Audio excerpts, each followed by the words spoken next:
friends, welcome to my Jergav's kitchen. இன்னைக்கு நம்ம பார்க்க போறது நம்முடைய பாரம்பரிய ஒரு ஸ்நாக்கான எள்ளு உருண்டை பார்க்க போறோம். வாங்க எப்படி செய்யலாம்னு பாப்போம்.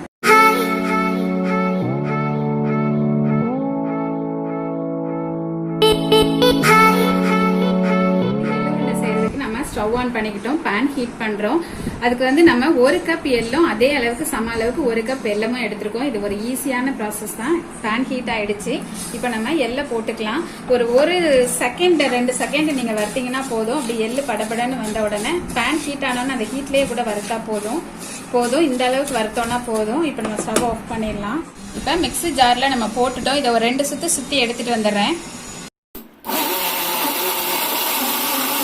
அரைச்சிருக்கோம். இப்ப வந்து நம்ம வெல்லத்தை அதோட சேர்த்துக்கலாம். முதல்ல நம்ம ரெண்டையும் சேர்த்து ஒன்னா போட்டோம் அப்படின்னாக்க எள்ளு சரியா அரைப்படாது. அதனாலதான் நான் இப்படி போடுறேன்.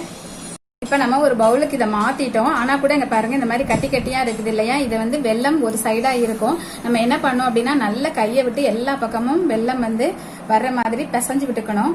அதுக்கப்புறம் நம்ம உருண்டை பிடிச்சிட வேண்டியதான். இது மிஞ்சி போனா ஒரு 5 to 10 மினிட்ஸ்ல ரெடி ஆகி நம்ம உருண்டை பிடிச்சிடலாம். நான் இதே மாதிரி உங்களுக்கு உருண்டை பிடிச்சு உங்களுக்கு காமிக்கிறேன்.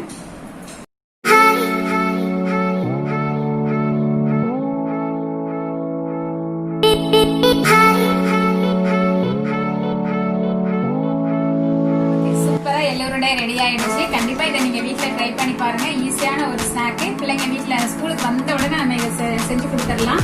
இதை நீங்க செஞ்சு பார்த்துட்டு எனக்கு கமெண்ட்ஸ் கொடுங்க. ஃப்ரெண்ட்ஸுக்கு ஷேர் பண்ணுங்க. சேனல் சப்ஸ்கிரைப் பண்ணுங்க. Okay, bye friends.